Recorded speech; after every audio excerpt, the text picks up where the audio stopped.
السلام علیکم، welcome to my YouTube channel healthy life factory. تو آج ہم بات کرنے جا رہے ہیں پیشاب کے بعد آنے والے قطروں کے بارے میں۔ پیشاب کے بعد آنے والے قطروں کی کچھ وجوہات ہوتی ہیں، جیسے منی کا پتلا ہو جانا یا پھر پروسٹیٹ گلینڈ کا کمزور ہو جانا، کیونکہ پروسٹیٹ گلینڈ میں ایک والو ہوتا ہے جو منی کو روکے رکھتا ہے۔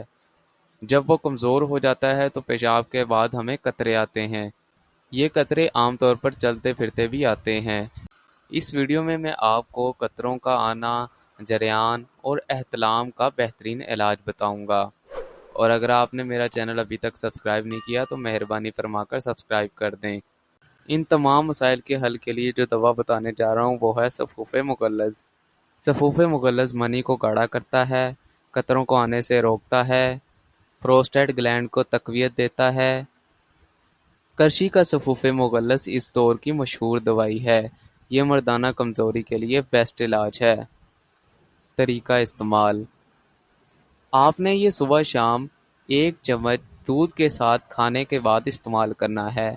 انشاءاللہ کچھ ہی دنوں میں آپ کو اس کا فائدہ نظر آئے گا۔ اگر آپ کو یہ ویڈیو اچھی لگی تو لائک اینڈ سبسکرائب لازمی کیجیے گا، اور آنے والی ویڈیوز کو دیکھنے کے لیے بیل آئیکن دبانا مت بھولیں۔ شکریہ۔